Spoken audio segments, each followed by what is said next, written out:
Gereja ini hampir-hampir habis waktu berurusan dengan yang umur 40 tahun di atas. Yang pemuda turun ke bawah itu kita hitung, hampir-hampir kita pun jari dong tidak hitung kas habis. Lansia coba datang setiap bulan. Lansia, apa dia pun nama? Usia indah. Banyak. Kaum ibu, banyak. Kaum bapak,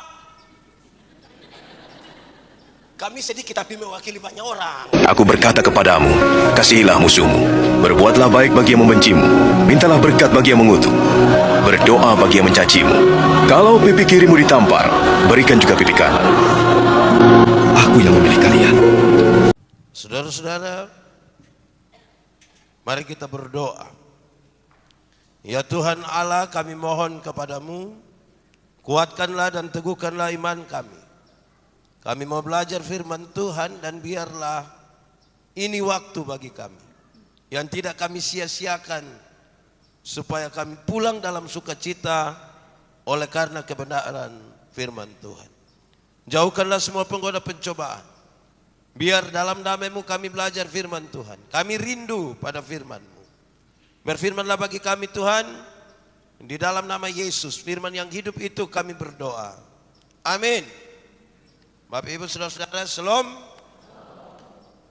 Kita akan membaca dan merenungkan firman Tuhan di penutupan bulan keluarga Gemit, hari ulang tahun Gemit yang ke-76 dan hari ulang tahun reformasi gereja yang ke-506. Tema kita hari ini adalah aku dan seisi rumahku akan menyembah Allah. Pembacaannya terambil dari kitab Yosua pasal 24 ayat 14 sampai ayat yang ke-28.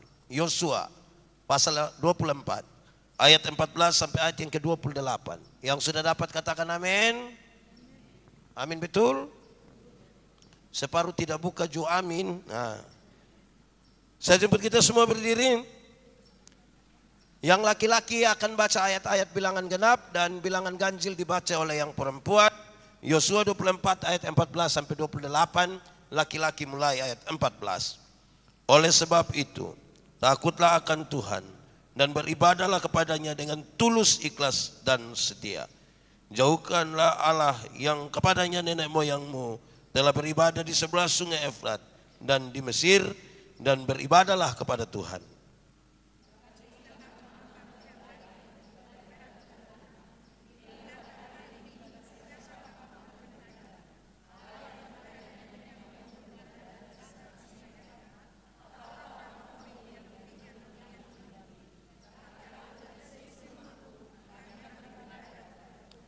Lalu bangsa itu menjawab, jauhlah daripada kami meninggalkan Tuhan untuk beribadah kepada Allah lain.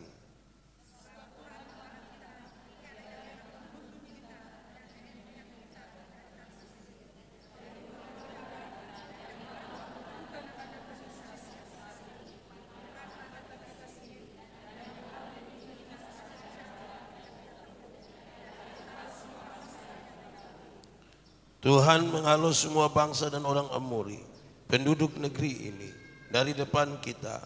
Kami pun akan beribadah kepada Tuhan, sebab Dialah Allah kita.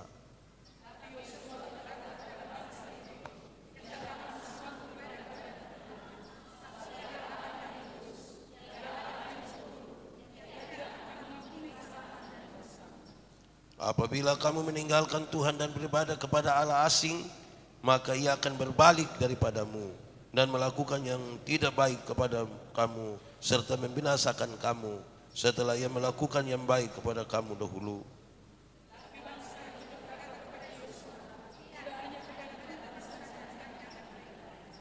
Kemudian berkatalah Yosua kepada bangsa itu, kamulah saksi terhadap kamu sendiri bahwa kamu telah memilih Tuhan untuk beribadah kepadanya. Jawab mereka, kamilah saksi.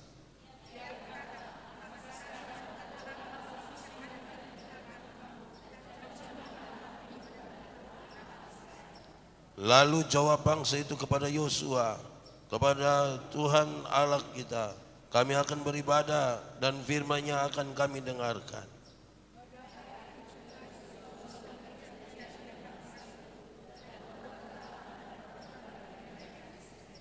Yosua menuliskan semuanya itu dalam kitab hukum Allah.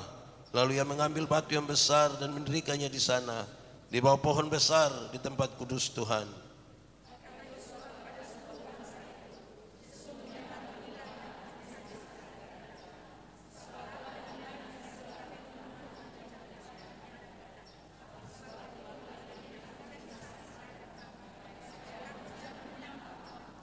Sesudah itu Yosua melepas bangsa itu pergi masing-masing ke milik pusakanya.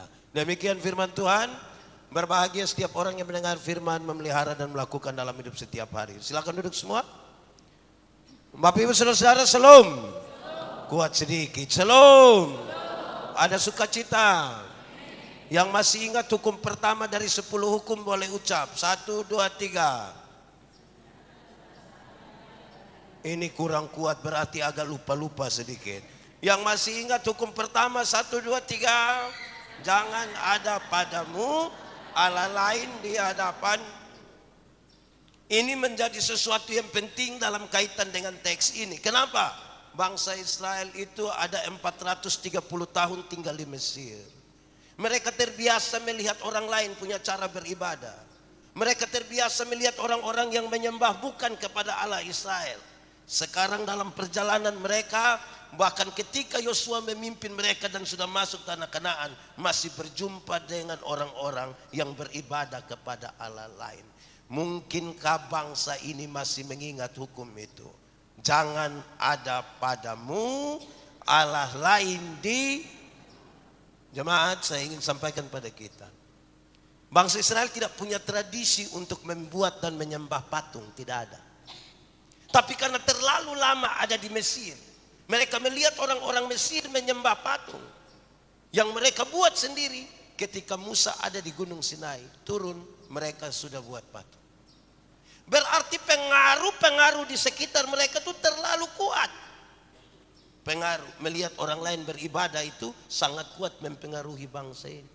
Untuk beribadah, iya mereka mau. Untuk menyembah mereka mau. Tetapi pengaruh orang-orang di sekitarnya menjadi penting. Nah sekarang saya mau tanya saudara, apakah saudara memang mau menyembah Tuhan? Saudara pasti bilang iya. Apakah tidak ada orang lain mempengaruhi saudara dalam penyembahan itu? Itu juga serius. Kenapa hal ini penting? Mari kita lihat. Coba renungkan saudara. Bagaimana saudara menjadi orang Kristen? Coba saudara ingat-ingat dulu. Kira-kira ingat-ingat kembali. Bagaimana saudara jadi orang Kristen? Coba ingat-ingat barang 10 detik, 20 detik. Coba ingat. Saudara jadi orang Kristen karena Tuhan tangkap seperti Paulus kemudian menjadi Kristen, begitu? Ada yang seperti itu? Saya ingin mengatakan kepada kita bahwa paling banyak, dan saya berani jamin di atas 90% kita ini menjadi Kristen karena terpengaruh. Kalau tidak mau disebut terpengaruh, karena memang warisan. Kau pendeta Yandi Pumbapa kan Kristen toh, makanya dia. Karena saya Pumbapa Kristen, jadilah kami Kristen. Coba jujur sudah, siapa yang karena dia Pumbapa Kristen kemudian dia jadi Kristen? Di sini ada. Agape ada. Apalagi yang bawa kekristenan itu kan penjajah yang bawa. Kalau penjajah yang bawa saudara, pendekatannya feodal, paternalistik. Tanpa penjelasan.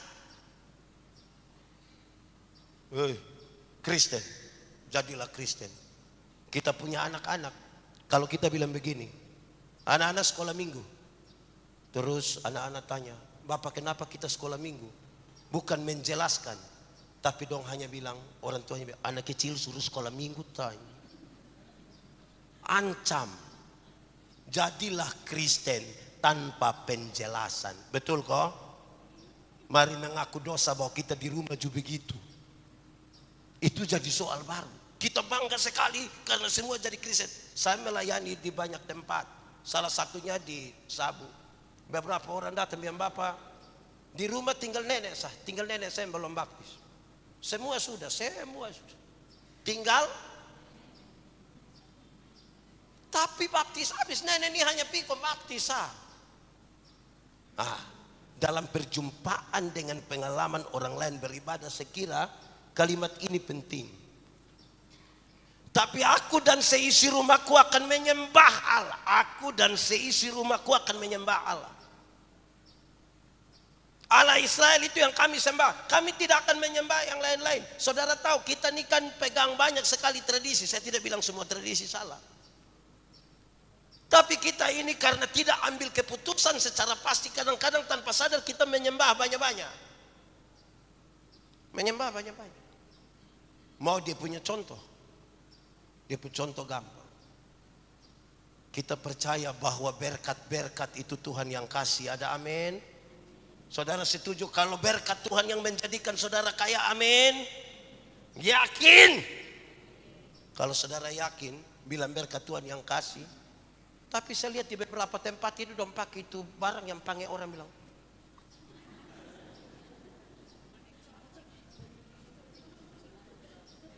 Itu supaya apa?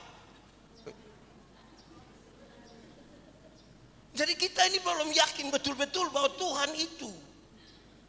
Kecuali pakai yang ini justru serius. Lihat orang lain punya, kita juga kebingungan. Dan kita punya, sulit ambil keputusan ini. Beberapa hal ini akan kita belajar bersama saudara di hari ini. Yaitu, waktu Yosua mengatakan, aku dan seisi rumahku, itu berarti kita semua sepakat. Aku dan seisi rumahku. Jangan sampai Bapak percaya Tuhan, Mama Suanggi, tidak boleh. Tapi aku dan seisi rumah. Nah, seisi rumah itu ada istri, ada orang tua.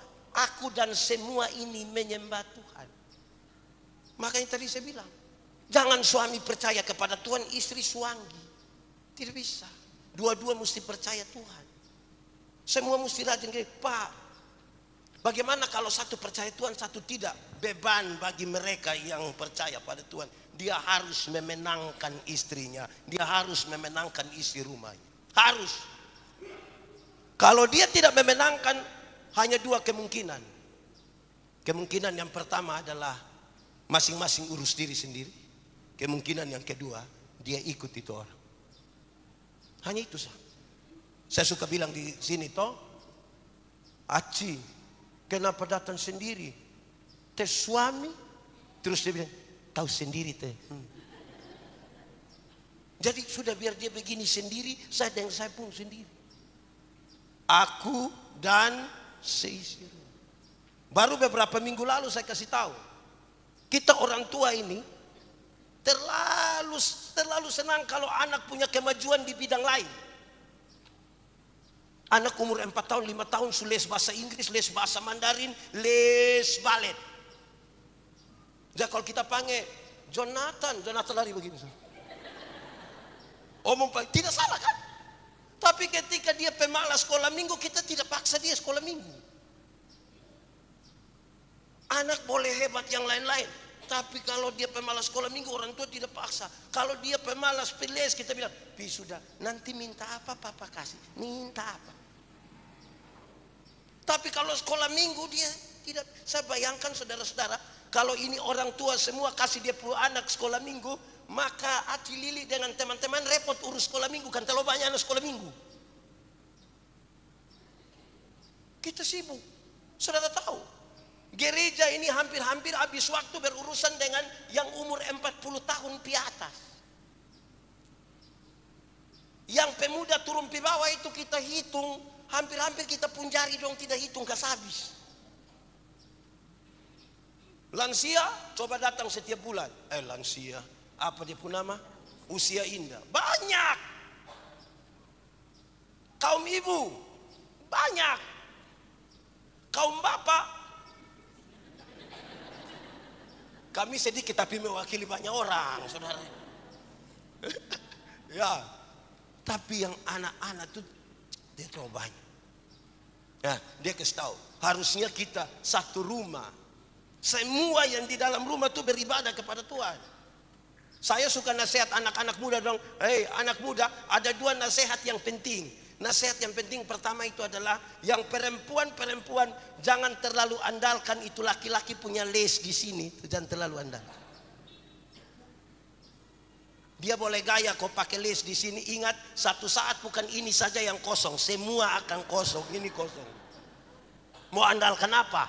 Kau ini semua kosong.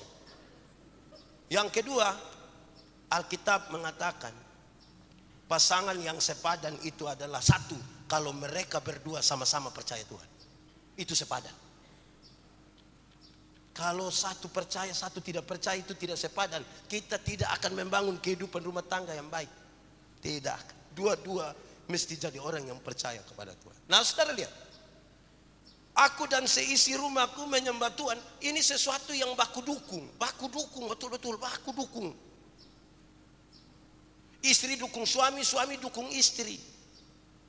Kenapa suami bisa dukung istri? Kau jaga dia pun badan tetap berat 48.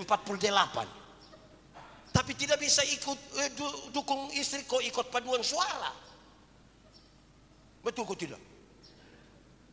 Kenapa lihat saya tidak omong? Baku dukung begitu. Sama ketika kita baku dukung di barang lain toh. Dukung. Saya dukung tapi berat.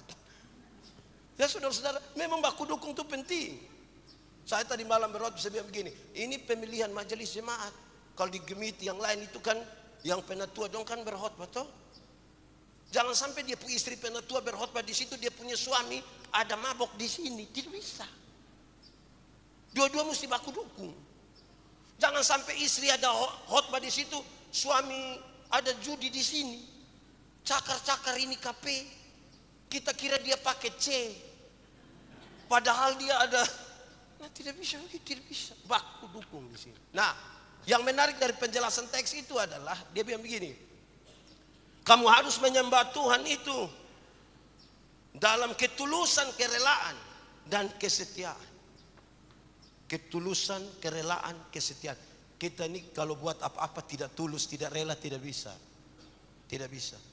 Banyak orang tuh kalau datang ibadah, kalau dia datang tidak tulus karena dia punya istri yang paksa. Papa, jam 9 ibadah. Besok pagi harus ibadah. Daripada ribut istri lebih baik sudah biar jam 9 datang. Dia datang itu dia hanya begini. Kita kira dia merenungkan firman Tuhan. Padahal dia ada pikir, ini kapan? Melakukan sesuatu kalau tidak tulus tidak bisa, tidak bisa. Mesti hati yang penuh tulus itu baru bisa. Saudara-saudara, mari kita belajar tentang menyembah Tuhan dalam roh. Menyembah Tuhan dalam roh dan kebenaran, sebab betul-betul kita menyembah Allah itu ada dua kata kunci.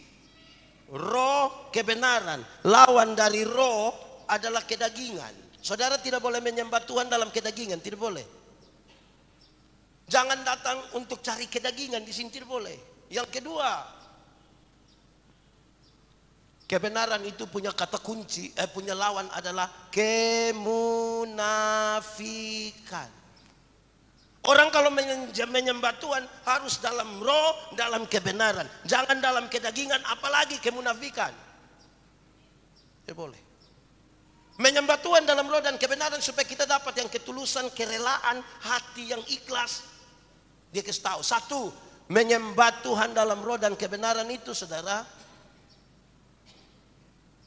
bahwa dia bukan sebuah reaksi emosional, bukan reaksi emosional, tapi dia sebuah sikap iman. Karena sebuah pengalaman iman dengan Tuhan, kemudian kita bersikap untuk sesuatu. Saya suka pakai contoh begini. Ada orang punya suami mati, dan dia bersedih kan. Waktu dia bersedih itu kita akan pergi di sana. Kita bertanya apa yang kita imani tentang kematian. Waktu kita bertanya tentang apa yang kita imani tentang kematian, kita menemukan bahwa kematian bukan akhir dari segala sesuatu. Kematian adalah tempat kita diubah dari tubuh yang dapat binasa ke dalam tubuh yang tidak dapat binasa, supaya kita hidup bersama-sama dengan Kristus dalam kekekalan di surga. Berdasarkan keyakinan iman itu kita menyanyi sabar dalam susah. Saudara tidak tahu ini lagu? Tahu kok tidak? Nah, kenapa suruh saya solo? 3, 4. Sabar apa? Dalam susah suka sabar. Apa? Tuhan ada sertamu. Sabar, sabar, beri kuat Pak. Itu sikap iman. Supaya ketika kita berjumpa dengan masalah demi masalah, kita bertanya, apa yang saya imani tentang itu. Kalau reaksi emosional itu, orang punya suami mati, kok orang ada sedih-sedih, dia datang lapor pendeta, pendeta, sebelum firman saya satu lagu. Terus dia mulai menyanyi. Di dalam doamu kau sebut namaku. Separuh langsung ya. Tidak lama di interlude-nya suruh anak kecil baca puisi dengan judul Ditinggal Ayah. Menurut saudara sedih kok tidak?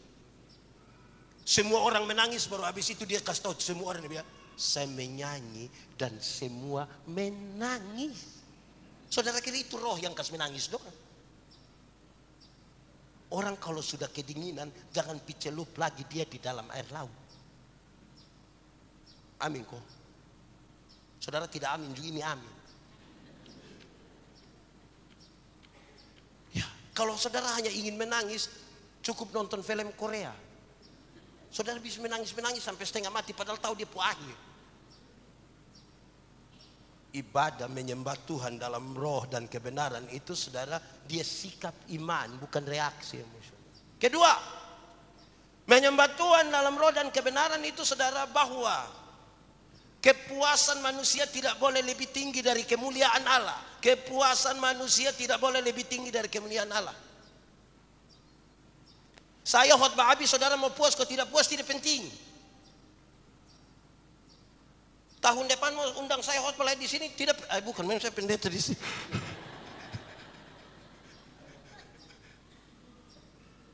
Tidak penting. Yang penting adalah kemuliaan Allah dinyatakan. Kenapa saya bilang begitu? Banyak orang tidak sungguh-sungguh menyembah Allah. Kelihatan dia rajin gereja saudara, tapi dia datang mencari kepuasan dan bukan kemuliaan. Banyak jemaat ini pun pilih pendeta, tidak ada dua. Dong baca bilang, ini yang pimpin siapa ini?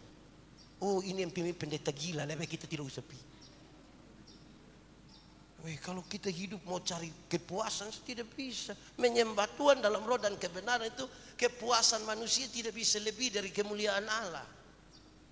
Saya senang ini paduan suara menyanyi, mantap sudah ini. Ini suara bagus sudah ini. Untung saya kalau masuk bas.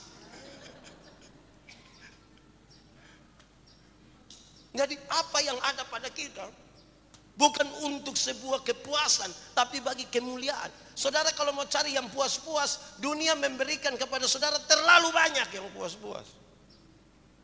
Tapi yang menarik di dalam Tuhan bukan soal puas. Yang menarik di dalam Tuhan itu adalah berkaitan dengan kemuliaan. Coba kita pikir saudara. Berapa banyak orang yang beribadah hanya sekedar mencari kepuasan dan bukan kemuliaan.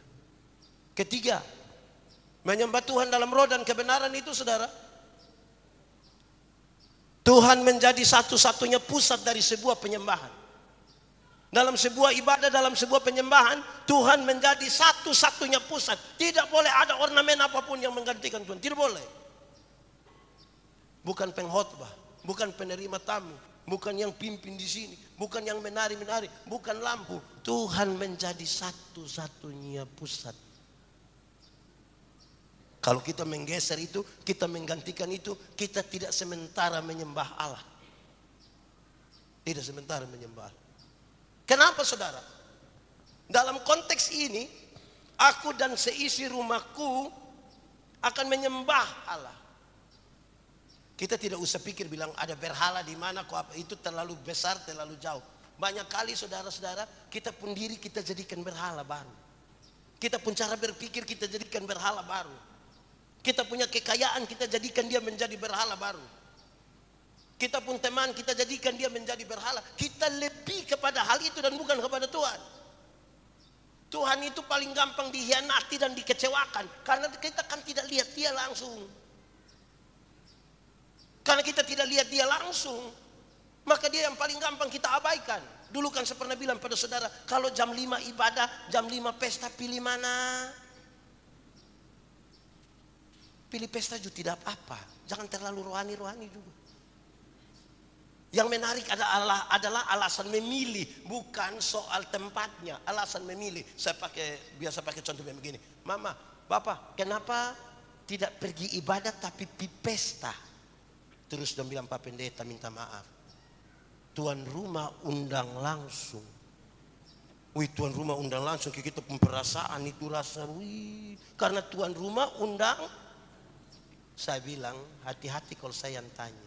Kenapa tidak ibadah tapi pipes? Pendeta Yandi minta maaf, tuan rumah undang langsung. Oh, Pak mau Tuhan undang langsung. Di sini ada yang mau Tuhan undang langsung dia. Ini saudara-saudara, kalau Tuhan bukan lagi pusat dari itu ibadah, oh tidak bisa. Tuhan harus menjadi pusat dari itu ibadah. Aku dan seisi rumahku. Dia lanjutkan saudara, penyembahan itu harus sebuah penyembahan yang setia. Sama-sama 1, 2, 3, setia. 52 hari di hari-hari minggu di dalam 1 tahun. Itu 52 hari itu datang semua.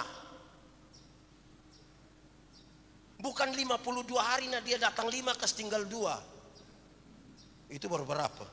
7. Datang semua.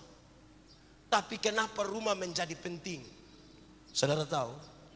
Rumah menjadi penting karena beberapa alasan. 1, rumah itu adalah tempat di mana kita mendapat sebuah gambaran bahwa kehidupan rumah adalah gambaran tentang relasi Allah dengan manusia. Suami istri itu digambarkan sebagai gambaran Allah dan manusia. Allah mempelai laki-laki dan Israel mempelai perempuan.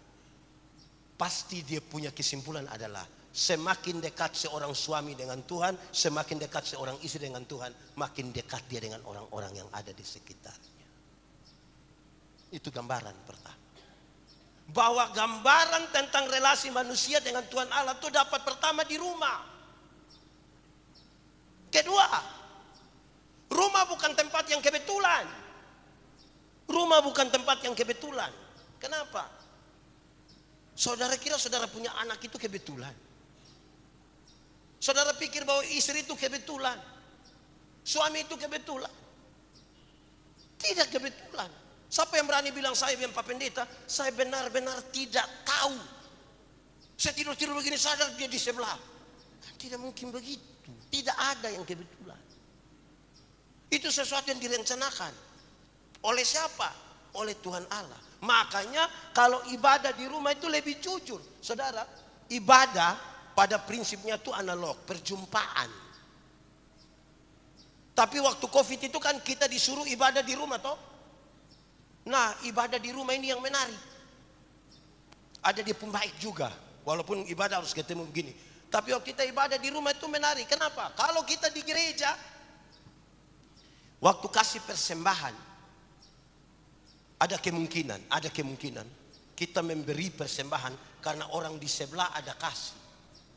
Jadi saya siap karena nanti sebelah kasih baru saya tidak kasihkan. Sudah lebih bungkus ame 1000 kok. Supaya kita beriman sebelah kasih gitu. Tapi di rumah, waktu ibadah dari rumah, waktu saudara memberi persembahan, adakah yang memaksa saudara? Adakah yang melihat saudara? Waktu kita memberi dengan ketulusan. Kok tidak ada yang lihat? Waktu kita ibadah di gereja saudara pakai pakaian cantik-cantik, bagus-bagus begini kan, tidak enak dengan orang di sebelah. Tapi waktu ibadah di rumah waktu itu, ada yang daster. Itu pun terobek di sini. Tapi dia bangga sekali. Daster ini paling sayang, dingin-dingin. Dan dia bukan beribadah, dia menonton ibadah. Su habis ibadah baru dong foto, kirim kasih panitia, kasih tau bilang selesai ibadah. Padahal dia bukan ibadah, dia makan kacang. Daster. Jadi mestinya di rumah itu kan lebih jujur toh. Saya beberapa hari ini saya bilang begini, ibu-ibu tahu kok tidak kalau kami suami-suami itu suka lihat ibu-ibu dong cantik-cantik itu, ibu-ibu dong tahu kok tidak? Tahu toh? Tapi di rumah ini aduh. Ibu-ibu dong kalau pergi gereja pi mana dong tuh cantik-cantik gagah-gagah. Wih. Padahal di sana dong ketemu orang lain. Di rumah nah daster batik itu daster itu. Kita omong sedikit, kok hanya di rumah saja, kok hanya di rumah. Hei, karena itu ibu-ibu mulai besok itu di rumah itu pakai jas begini, pakai jas. Nanti pas pergi gereja baru pakai, nah, itu dari gereja langsung di rumah sakit sudah, itu sudah. Dan saudara-saudara, itu penting supaya kita diuji di situ, di rumah. Rumah itu paling jujur. Rumah paling jujur. Berulang-ulang kali saya bilang pada saudara, mau tahu kami pendeta ini baik kok tidak, mau tahu ini majelis jemaat hamba-hamba Tuhan dong baik kok tidak. Jangan tunggu waktu dorang berkhotbah, itu baik semua. Coba tinggal dan di dompu rumah, coba tinggal. 2 minggu. Saudara berani tinggal dan 2 minggu, jangan dan saya juga 2 minggu. Macam ke orang alor dong akan bilang, bah pendeta juga begitu. Lebih jujur ada di rumah, Makanya saya kira tema betul. Aku dan seisi rumahku akan menyembah Allah. Di mana rumah? Saya ingat saudara, waktu 2020 kita semua kan harus ibadah di rumah toh. Hari Minggu pertama tuh saya ingat mungkin tanggal 28 Maret kalau tidak salah. 27 saya bilang kepada ibu pendeta, Mama, yo, bilang Om Simon kau bawa mimbar naik dulu di rumah kok kita waktu itu kan kami tinggal di Agape. Bawa mimbar kok besok kita kita ibadah di rumah. Ibu pendeta jawab saya bilang, Bapak pendeta? Nah saya apa? Jadi Mama besok kita ibadah toh? Iya, tapi saya mau tanya, Bapak pendeta? Iya saya pendeta. Mama bilang, Ibu pendeta bilang begini, kasih tinggal Bapak punya toga, kasih tinggal Bapak pun kolar putih, kasih tinggal. Besok itu bukan pendeta pimpin ibadah di rumah, bukan. Besok itu seorang kepala keluarga ini lagi memanggil istri dan anak-anaknya untuk beribadah. Bapak bukan pendeta ya. Saya terima tapi sampai ibu tidak usah pakai ancam-ancam begitu. Kita omong dan cinta ibu pakai ancam itu. Nah saudara tahu besok saya masih ingat lagu pertama waktu lagu mau masuk itu ibadah itu lagu itu yang jam sembah yang kudu tahu ini lagu kok. Tidak usah takut menyanyi, ini bukan lagu kematian, ini memang lagu untuk saudara. Pas lagu itu dinyanyikan, saya lihat ibu pendeta air mata menetes di situ. Kami ibadah habis, saya tanya ibu pendeta, Mama, tadi saya lihat Mama emosional sekali sampai menangis. Kenapa? Ibu jawab saya bilang begini, Bapak, dulu ketika pertama kali gereja mula-mula berdiri, penindasan, penganiayaan terhadap kekristenan itu terlalu berat, sistematis dan masif. Orang-orang dilarang beribadah, rumah menjadi pilihan orang beribadah. Walaupun mereka sembunyi-sembunyi, tapi harus beribadah. Yang menarik adalah, ketika zaman makin maju, orang Kristen makin bebas beribadah, gereja-gereja makin besar dibangun di mana-mana. Orang bergerak, pergi semua ke gereja dan meninggalkan ibadah di rumah. Rumah-rumah menjadi sepi beribadah. Gereja penuh dengan ibadah, tapi orang tidak lagi beribadah di rumah. Tidak usah aku tunjuk, masing-masing kita renungkan, di kita rumah masih ada ibadah atau tidak? Bagi kita yang paling rajin gereja, masih ada ibadah di kita rumah atau tidak? Jangan sampai tidak ada. Gereja menjadi tempat di mana orang kemudian berusaha untuk dia menyampaikan apa yang dia mau kepada Tuhan, tapi sudah tidak lagi menyembah Allahnya di rumah, tidak lagi. Tidak lagi rumah menjadi depan. Pindah dari rumah ke gereja.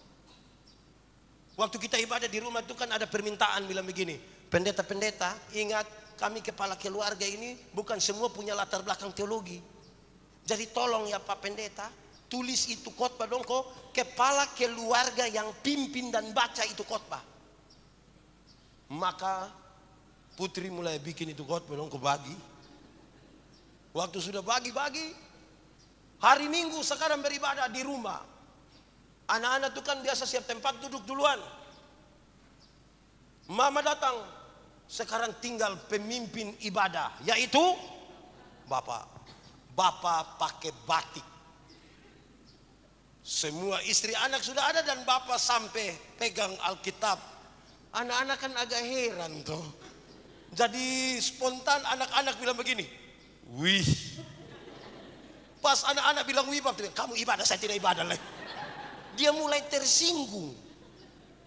Karena kan tidak biasa ibadah di rumah. Tiba-tiba ajak orang ibadah. Saudara, bapak-bapak ini kan jadi imam dalam keluarga. Dulu pertemuan raya kaum bapak Gemit pertama kali dilaksanakan, saya diminta sebagai salah seorang yang bawa materi. Saya bawa habis materi, pertanyaan dari kaum bapak pun terlalu banyak. Saya catat ada 1 lembar begini tambah setengah lagi. Saya lihat pertanyaan, saya bilang bapak-bapak semua, pertanyaan begini banyak, ini dia pun jawaban gampang sebegini gampang. Oi, dong tersinggung. Gampang bagaimana Pak Pendeta? Saya bilang begini, bapak-bapak, waktu pertama kali bapak-bapak ditabiskan menjadi, diteguhkan pernikahannya, hari itu juga bapak diteguhkan menjadi imam dalam keluarga.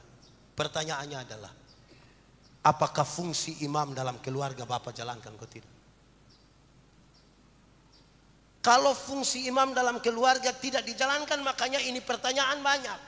Apa yang sinode buat, apa yang gereja buat, apa yang sinode buat, apa yang gereja buat, apa yang sinode buat, apa yang gereja buat. Tapi kalau fungsi imam dalam keluarga itu dijalankan, mungkin satu saat saudara akan kirim surat ke gereja bilang begini, majelis jemaat tolong dengar, kami tidak terima ibadah rumah tangga. Kenapa? Karena kami tiap hari ibadah dan saya yang pimpin,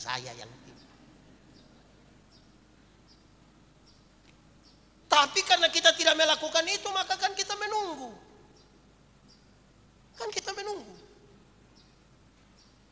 Saudara-saudara, itu serius. Karena kita tidak menjalankan itu di rumah. Ibadah menjadi sesuatu yang asing.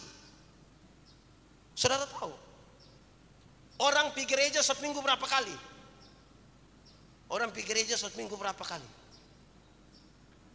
Di sini semua sudah tidak ada suara. Ini semua sudah bisu. Orang pergi gereja satu minggu berapa kali? Tapi dia pergi rumah satu minggu berapa kali? Tinggal di rumah tiap hari toh. Harusnya indoktrinasi terbaik terjadi di rumah, bukan di gereja, harusnya. Karena di rumah tiap hari ada. Atau tiap hari kita tidur di gereja. Tiap hari tidur di, mestinya kalau mau bertumbuh segala macam itu di rumah. Tapi kan kita abaikan itu. Saudara-saudara, 1 tahun gereja menjemput atau mampir ke saudara untuk beribadah setahun berapa kali? 2 kali. Padahal hari-hari dalam kitab pun setiap tahun itu ada 365 hari. Kita mesti ibadah 365 mesti. Bukan 2 kali. 2 kali juga. Kadang-kadang kita pimpin ini, kita bakal dengan Ibu Putri. Karena soal lagu. Di itu liturgi itu kadang-kadang yang pemimpin solo. Padahal kita ada 8 orang di situ. Kita tidak familiar dengan lagu-lagu rohani toh. Tapi kalau dia lagu-lagu dunia nih, kita familiar sekali. Oke, lagu ya putar ke kiri. Itu kita biar tidur juga mengigau, putar ke kiri itu bisa. Tapi kalau lagu-lagu yang rohani kita kurang familiar. Karena tidak terbiasa toh. Kita nih, memang ini harus jadi sebuah latihan yang baik tiap-tiap hari di rumah. Untuk menolong kita dari satu hari ke satu hari. Kita bilang, betul, aku dan seisi rumahku akan menyembah. Penyembahan. Saya senang di Agape ini, saudara-saudara, saya senang karena orang datang dan diam-diam begini, Pak. Saya ketemu di banyak tempat ini, kadang-kadang bagaya. Tak dong beli baju merah, rok hijau, sendal kuning. Mau pakai pimana? Coba mau pakai pimana? Tempat untuk orang lihat kan gereja toh. Jadi semua pas duduk baru dia pakai baju merah, rok hijau, sendal. Tiba-tiba dia nah, kau jalan begitu di muka sini, ini tahu dong mau lihat Pak Yandi khotbah, kau lihat dia baju merah, rok hijau, sendal.